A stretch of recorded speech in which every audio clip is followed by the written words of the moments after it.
Bismillahirrahmanirrahim. Alhamdulillahi alhaili fi muhkami tanzilihi istajibu lillahi wa lirrasuli iza da'akum lima yuhyikum. Wa nusalli wa nusallimu ala al-mabusi rahmatan lil alamin sayyiduna wa maulana Muhammadin wa alihi wa sahbihi ajmain. Kon gannaaw ba nu sante yàlla subhanahu wa taala delluwaat di julli ci yonentam bu tedd bi di sayyidina Muhammad sallallahu alayhi wa sallam. ñu ngi ñaan saa su ne yàlla subhanahu wa taala di nu gën di nangul suñu julli ci yonent bi sallallahu alayhi wa sallam. di baalu àq ñëpp ak a baal àq ñëpp di ziar ak a nuyu ak a ñaanal suñu xalifatul muslimin sayduna Baay Abdullahi bi nga xamee ni tey moom moo toogal yonentab yàlla boobu di saydina limaamullahi al mahdi mi feeñ fi axiri zaman. ñu ngi koy ñaanal yàlla subhanahu wa taala gën ko dolli wér bàyyi ko ci sunu kanam mu yàgg jiite njaboot gi. di dellu si waat rek di wax ci amaana léeg-léeg ay nit seen gis-gis yi nga xamante ni moom la ñu am ci ngirum sayduna limaamallahi al mahdi. xëj na dañ koy def rek muy lu gàtt ndax dafa am benn waay xëj na Oumar Diagne la ñu koy wax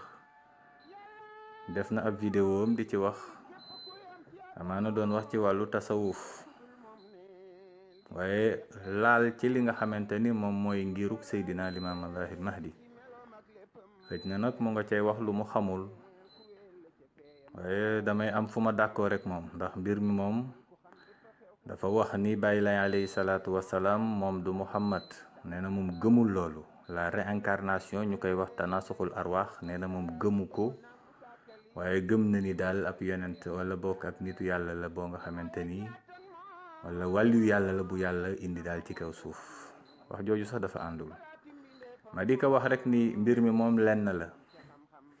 fa man shaa fal yumin wa man shaa fal yakfur. yàlla ne dama indi mbir ci seen biir waaye nag karaaxa amul ci diine.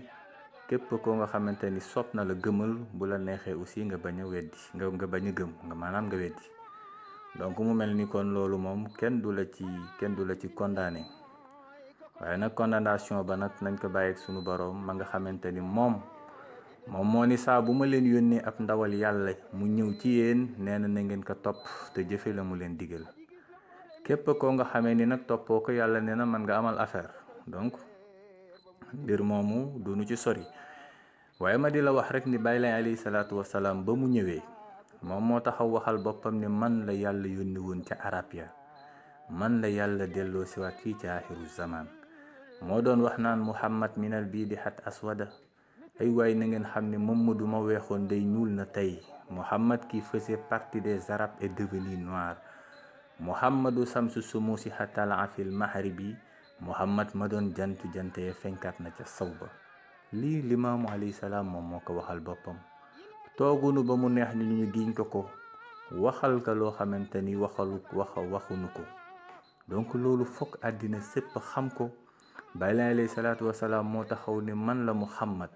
ba pare lancé défi jamono. Baay Laay dundam gépp daf ko lancé défi daf ko waat ba pare ni sama wax ji ku ko wax ñetti fan ñetti weer ñetti at nee na daa nga tàkk jippit mbaa suuf lekk la. kon nañu bàyyi xel yéen ñi nga xamee ni gëmu leen Seydina Limaamallahi al Mahdi te muy seenuk yonent yàlla yebal ko ci xeet wu ñuul comme na mu waxe woon ne xeet wu ne yebal naa fa samak ndaw. li kulli ummatin rasul xeet wu ne yónnee naa fa samak ndaw. ba pare ni wa ma arsalna min rasulin illa bi lisaani xawmihi. yonent ba ma leen di yónnee langue ba ngeen di yor moom lay yor. tey sanu langue nationale bu dee wolof la yàlla buy yónnee ab ndaw daf koy yónni ci biir wolof yi mu wax ak ñun te langue ba nu dégg waaye du fi indiwaat ab arab. Baay Laay nag alayhi salaatu wasalaam loolu wax na ko ba ñëw na ba dem na. te nag comme dama lay delloo aussi ci alquran ndax moom la ñu bokk. yonent bi sallallahu alayhi wasallam keroog ba muy dem dafa ni taraktu fiikum amrayn bàyyi naa leen ak ñaari mbir lam tadillu in ma tamassaktum bihima. nee na du leen sànku fekk yéen a ngi ci ngoy moom mooy kitaaballahi wa sunnati moom mooy téere yàlla ak sama sunna. kon nañu dellu ci téere yàlla ak sunna Yonent bi sallallahu alayhi wasallam.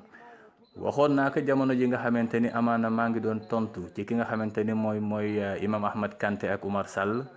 doon naa leen renvoyé ni na ngeen xoolaat suuratu yaasin ak li nga xamante ni moom mooy suuratu sajda ndax yàlla subhaanahu wa taala dafa utiliser ñaari terme ci ñaari jamono yu bokkul bee ci suuratu yaasin nga gis ne mun yaasin wal quraanul hakim innaka la min al mursalin ala siratin mustaqim tanzilul azizir rahim mu ni ka li tunzira xawman ma unzira abaahum fa hum aafiluun yàlla ni yow muhammad sallallahu alayhi wa sallam dama la yónni ci xeet woo xamante ni waaroon nañ seen maam ya waaye danoo sàggane diine jën leen joxoon kon dama la fa yónni waat ngir nga delloo si waat leen ndax jaaroon na fa ay yonent yu doon leen waar ci lislaam waaye danoo nasaxal diine ja njarka ak ay xërëm nee na ma jëlaat la yow muhammad yónni la fa ngir nga waar leen ndax waaroon nañ seeni maam waaye nga demaat ba tey ci suuratu sajda ndax damay tënk yàlla di baada bismillahi rahmani rahim mu ne alif lam mim tanzilul kitab la rayba fihi yàlla ni ka na nga xam ni la descente de ce livre de alquran bii day nee na ka amul sikki sàkk ni min rabbil alamin mi ngi bàyyee ko fa yàlla muy rabbul alamin wala ñoom am yaxulu naftarahu wala ñoom dañuy wax ni yoon bi sallallahu alayhi wasallam dafa créé li nga xamante ni mooy alquran ndax li tax ñoom ñu doon wax dañ ko créé dafa am benn yahud wala boog benn chrétien bu doon assister yonent bi doon ko seet di ko faral di assister gaa yi ni yonent bi sallallahu alayhi wasallam li muy wax day kii daal muallamun la dañu ko xamal li muy wax yàlla ni wala xad na'lamu annahum yaquluun innama yuallimuhu bashar ñun day xam na ni doon ngeen wax ni kay jàngal yonent bi sallallahu alayhi wasallam basarun bindeef la waaye yàlla ne lisaanu lazi yulhiduuna ilayhi ajamiyun wa haza lisaanun arabiyyun mubin donc la langue à laquelle il faisait allusion c'est une langue non arabe wa haza lii nag lisaanun arabiyyun mubin langage arabe bu leer la donc ñoom ñu ngi doon wax naan bal huwal haqq ñu ngi doon wax naan am yaxulu naftarahu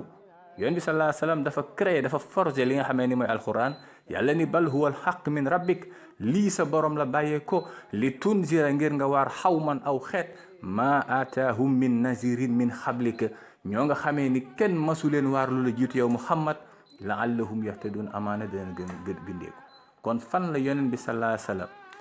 di dem di fa waare te fekk ab yonent masu faa jaar waar leen fee nee na ko dama la yónni ngir nga waar xeet woo xamante ni waaroon nañ seeni maam ya ca sooratu yaasin waaye dañoo sàggane diine jëm leen joxoon kon yàlla yónni na ko foofu pour mu delloo si waat leen waaye fii mu ni ko di nga demaat foo xamante ni dama la yónni foo xamante ni yonent masu faa jaar amaana boo fa jaaree deen gëndeeku fan la yonent masul jaar bay lay nag ba mu ñëwee moom moonu xamal ni waaroon na arab ya ci der bu ñuul ba yàlla la soobaat mu indi ca der bu weex ba yàlla la soobaat mu indiwaat ko mu waaraat ñi nga xamee ni moom mooy ajami yi ci der bu ñuul bi kooku mbirum sunu borom la donc nit nag ku si ne am nga sañ-sañ ne man gëmuma nangam kooku nag après yàlla subhanahu wa taala moom mooy tranché donc ma delluwaat di ko waxaat ni boo demee ba tey ci alquran parce que moom la ñu bokk foofu laa lay renvoyer ndax du ma toog di la wax sama waxu xel wala sama wax xam-xamu bopp non yàlla subhanahu wa taala moo wax yonent bi sallallahu alayhi wasallam ni ko inna allazi farada alayka alquran yàlla mi farataal ci yow alquran yow muhammad la raaduka dinaa la delloo siwaat illaa mi aadin ci beneen rendez-vous boobu nag bëri na ci ibnu kasir lu mu ci wax wala boog ci yeneen mufassiruun yi ñuy wax ni loolu mi ngi xew woon bayna makka wa madina bi yonent bi sallallahu alayhi wasallam génnee def gàddaay gi dem ca madinatul munawwara ñoom ñu ni yàlla subhanahu wa taala daf ko prévoir ni que day dinaa la delluwaat makka pour nga reconquérir waa makka waaye dama lay delloo toujours ci misanul ihtidal mu am xadis bu fa ñëw ñu ni inna ibnu abbas naka ibnu abbas day yattu mu daan nëbba tafsira haji ayat sensu aaya bii di inna allazi farada alayka alquran la raduka ila mi'ad ban ka kay laaj ba yàgg ci la leen ni inna nabiya sallallahu alayhi wa sallam yuraddu ila dunya xataa yura amala ummati que yonent bi sallallahu alayhi wa sallam yàlla dina ko delloo siwaat ci àdduna ngir mu xoolaat jëfu xeetam moo tax bay lay ba mu ñëwee dafa ne azurukum ziyarata ra'i li ra'iyatihi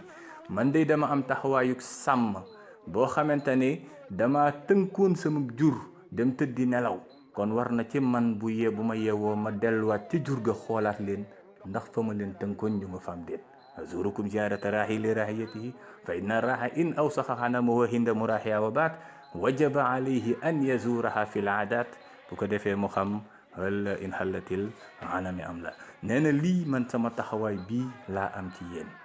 ca noona nag ba nga xamante ni yàlla subhanahu wa taala nam na loola xew-xew la def jële fa ki nga xamante ni moom mooy yonent bi sallallahu alayhi wa sallam ci démbam ndax waa ji maa ngi koy dégg muy wax naan yonent bi sallallahu alayhi wa sallam deewul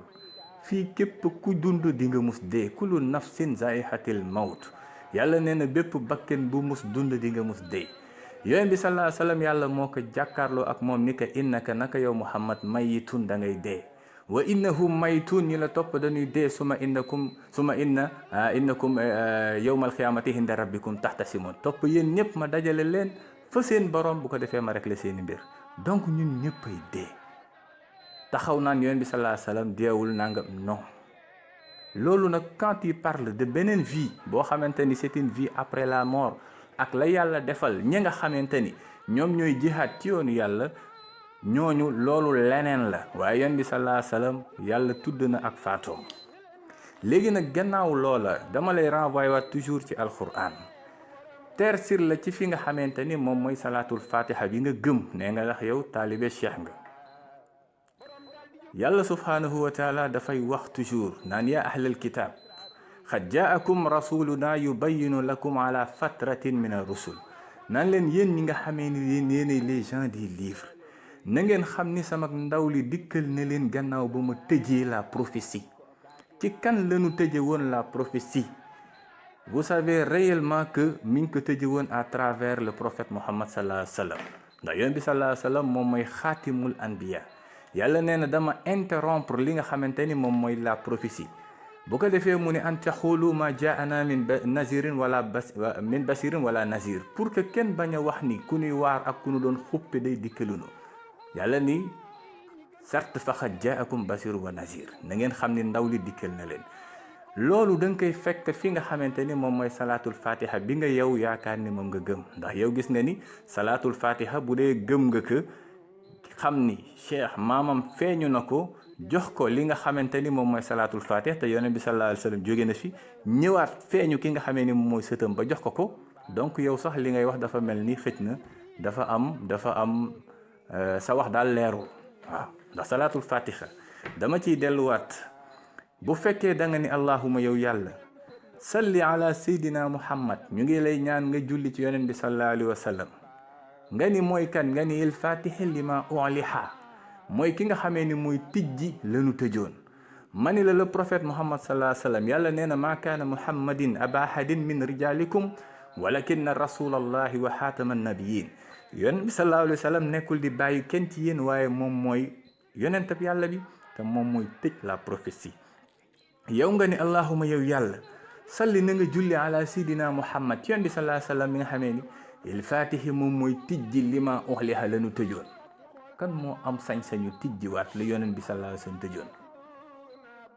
si ce n'est que le prophète muhammad parce que nee nga maa ngi lay ñaan nga julli ci yonent bi nga xamante ni sallallahu alayhi wa sallam il fatihi kii tijji lima uxliha lanu tëjoon waaye wal xaatimi muy tëjaat lima sabaxa la nga xamee ni moo jiitu woon la mu tijji woon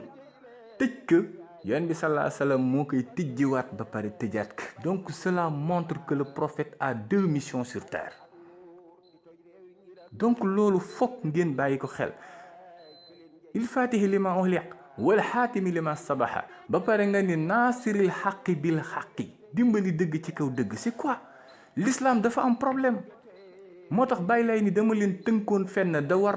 na ci man ma dellu siwaat pour xool leen ndax fa ma leen tënkoon ñu nga fa am déet ñun ñëpp wàcce nañ l'islam boo demee fii yoof ga mu doon woote xamba yaa nga fa te pourtant ña koy woote woo ak di ko def ay jullit lañu kenn mënu leen génne ci diine l'islam mënuma taxaw di leen takfir ndax yonent bi sallallahu alayhi wasallam doon na wax ni jamono boo leen takfiree seen mbokkum jullit na nga xam ni yow sa bopp yaa génne ci l'islam yow te pourtant bàyyi lay foofa la feeñ tere leen ko kon l'islam bi am na problème dëgg jooju di l'islam bàyyi lay ñëwaat di dimbali dëgg jooju ci kaw dëgg moo tax mu ni naasiril xaqi bil xaqi ba pare yamusa mu ni wal haadi ila siratikal mustaqim di gindi ci yoon bi nga xamee ni moom mooy siratal mustaqim wa ala ali xaq xadri midaria bi donc loolu dafa leer nañ ci li nga xamante ni moom mooy alquran ak li nga xamee ni moom mooy sunna ci gàttal rek laay wax, damay tënk rek ndax temps bi amaana wax lu gudd sax bëri matetu ko. yaa ngi wax itam ci la descente de Masiixu Iisaa ibnu Maryam. mbir mi damay wax ni au Sénégal wala bokk ci àddina bëri na amaana ay boroomi xam-xam. am na ñoo xamante ni jàng nañu waaye dañoo ràññeewul. la majeure partie des oulémas peut-être ñoom comprendre li nga xamante ni moom la ñuy jàng. ndax parfois da ngay dégg yenn genre yu nga xamante ni dañuy jàpp seeni bopp ay borom xam-xam di wax ay waxu yu kenn xamul. waaw daanaka mën naa ni ay waxu dof la, ndax kuy taxaw di wax ni Isa dafay jóge kaw asamaan di naaw di wàcc, yooyu moom intellectuellement sax pour man ku koy wax maanaam yow wéruloo. yonent yàlla Isa moomu yàlla wax na ci lu leer ni kooku dana bokk ci màndargam saa. fa innahu la ilmun li saati fala tamtarunna biha. wax na ay version yu bare ci moom. yaa ngi wax ni mi ngi wàccee ca fa nga xamante ni moom mooy Jérusalem. dama lay wax ni yonent yàlla Isa doon na wax ak waa këram di leen xamal ni am na beneen nouvelle Jérusalem boo xamante ni dafay jugee ci wàccuwaayu borom bi wàcc ci kaw suuf. moo tax mu doon wax naan vainqueurs yooya mu ni ñoom seront revêtus de blanc. waaw ba yàgg mu naan Dieu a gravé le nom de Dieu sur leur nom. yàlla dafay toftale turam ci seeni tur. waaw moo tax bàyyi lay bi mu ñëwee fii dafa dàq suñuy sant ay caw aki caam aki mbay ak yëpp la teggi fële ni laay ngeen sant. laahi mooy lan Allah. Isaa ni ñii ma lay wax ni falaay feeñaat te ñoom yàlla moo jël toftale turam ci seen tur. mu ne nag j'y serai là-bas dans le futur pour les faire des colonnes. mu ne nag Dieu les a fait descendus dans la nouvelle Jérusalem qui vient du ciel de mon Dieu. donc tu nous parles yow ci beneen Jérusalem, ci Jérusalem bële, waaye amaana ka nga xamante ni mooy borom mbir yi borom yëfee wax na fa nga xamante ni moom la war a wàcce muy une nouvelle Jérusalem. donc je vous invite